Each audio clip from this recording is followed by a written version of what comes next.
arrama kamaratan yeroo kadishra wana rasi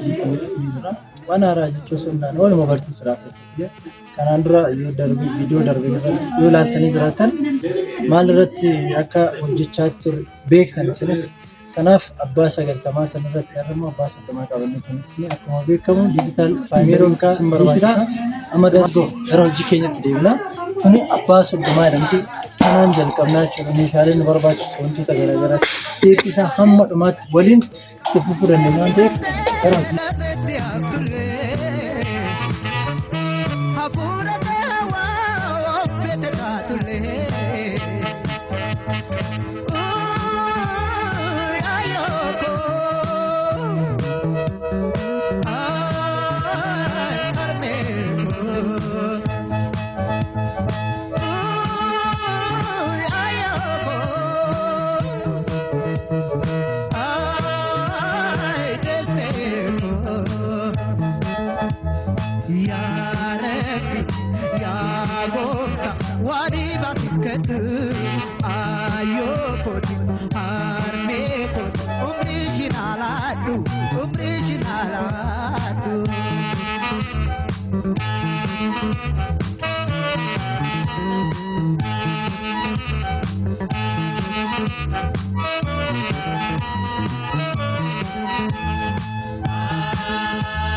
Ya Rabbi, Ya Goita, Wani Bakatu.